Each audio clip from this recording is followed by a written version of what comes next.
Stopnya 10 menit lagi ya. Silakan yang punya pertanyaan. Karena semuanya selamat nih atas rilisnya trailer hari ini. Gimana nih kalian mungkin pengalaman bisa dibilang pemain film ini seperti apa? Mungkin dari ini dulu. Dari diri dulu. Nggak apa-apa aku aja yang pegang. Nggak apa-apa aku aja langsung. Oh iya. Pengalamannya sangat seru dan ini juga hal baru untuk aku. Pertama kali syuting film dengan teknologi XR ya tentunya. Jadi ini pengalaman baru yang sangat menyenangkan untuk aku. Seru banget sih. Dari seru mungkin soalnya ini kali ya, kita kayak masing-masing ada yang kayak di mood, di voice, kita kalau kayak makanya kita bisa menjadi projectornya. Jadi yang menarik waktu ambil filmnya tuh a lot of experience yang nyambung kayak harus dari prodi aktornya dulu baru actor. Karena kalau nonton bisa orang lihat kayak si Sulil jatuh, itu kita beneran Iya, kita beneran. beneran jatuh. Kalau kalian lagi kita lari beneran. Iya. Kalau lihat kayak Sulil backflip, itu post production bukan aku. Bisa kurang lebih gitu. Karena selesai. Menurut kalian harus memainkan daya khayal yang tinggi nggak sih? Iya, tentu aja kita menggunakan daya khayal yang tinggi. Daya khayal sih lebih kayak imajinasi yang tinggi untuk kayak membayangkan sesuatu. Karena kalau untuk aku XR itu karena aku sendiri, jadi aku harus membayangkan beberapa properti yang bisa tidak diadakan di dalam set. Aku harus membayangkan ada properti itu dan ada adegan juga. Apakah itu hal yang sulit? Karena aku banyak dibantu juga movie dan yang lainnya, jadi nggak sulit sih. Awal-awal mungkin sulit, cuma karena udah terbiasa. Ada nggak mungkin karakter kita harus ada acting dengan seorang sosok karakter imajiner gitu? Karena orangnya nggak ada di sana, harus berdialog dengan lawan mainnya sebenarnya tidak ada. Pada saat syuting XR, tapi karena sebelum syuting itu ada motion capture dulu, jadi aku udah menghafalkan dulu kayak di mana lawan mainnya kayak robotnya ada di mana saat berdialog ini, karena di motion capture juga udah diambil duluan, jadi udah kebayang gitu sih. Gila gimana nih pertama kali menjadi voice actor ya di Iya, film animasi ini? Gimana tuh? Seru banget, ternyata nggak segampang yang kita bayangkan. Kalau teman-teman lain kan mereka pakai gerakan juga, kalau kita kan cuma suara doang gitu. Jadi kebayang gimana beratnya jadi mereka. Tapi gue sendiri merasakan bahwa ini merupakan pengalaman baru, dan yang paling seru itu sebetulnya adalah ketika lagi pada saat brainstorming, yang tadinya karakternya mau dibawa kemana, terus kemudian ada ide baru, akhirnya muncul, oke, sekarang kita drive karakternya ke arah sini gitu.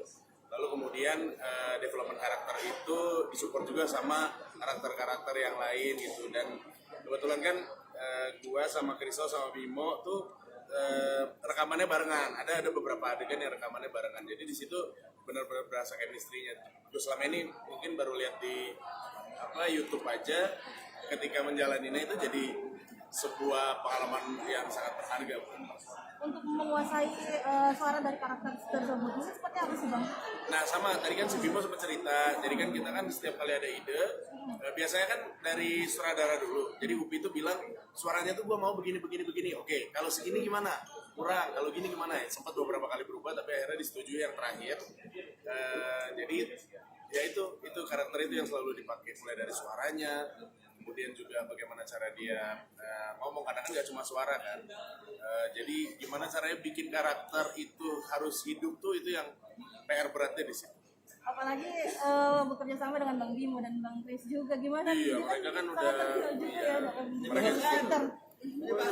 menyebalkan. Mereka kan juga udah apa namanya, apalagi Bimo udah memang di dunianya gitu. Tapi bekerja sama dengan mereka kan sebenarnya udah dari lama kita kenal, chemistry ketika ketemu pun juga udah langsung kebangun gitu. Enak kayak gitu. Justru hari ini baru ketemu sama Sulil, sama Kimchi, sama Pelangi itu baru hari ini. Sempat ngajarin mereka juga nggak sih? Mereka kan selain apa namanya body actor juga, voice actor juga nih. Oh, ya, makanya saya bilang si yang Sulil, Kimchi itu waduh best, luar biasa. Keren. Banyak-banyak bilang tau Kak. Beneran kan? Karena kan kalian jatuh beneran ya kan? Makanya hebat. Kalau Bang Bimo sendiri gimana nih Bang? Mungkin Apa? bermain di film animasi ini.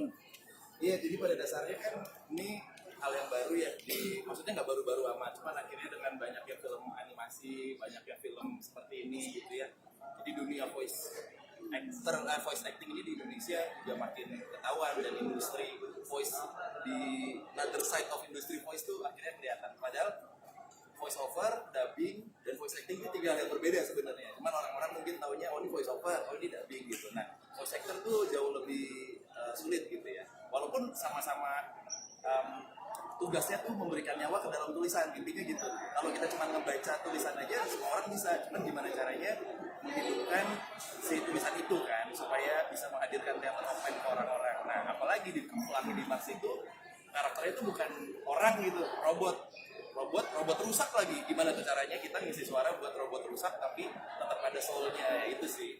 Jadi memang chemistry antar kaminya gitu ya, terus juga penjelasan dari Pasukinya, dari produser juga itu matters banget gitu untuk kita bisa mainin teater.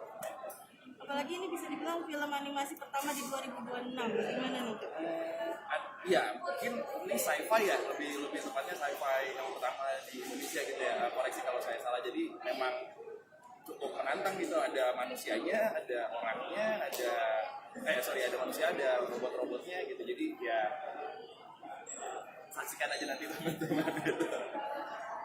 Oke teman-teman, mungkin untuk closing, harapannya untuk Pelangi di Mars dan untuk orang-orang yang akan menonton Pelangi di Mars, abis itu bisa ajak penonton nonton Pelangi di Mars pakai suara karakter masing-masing ya.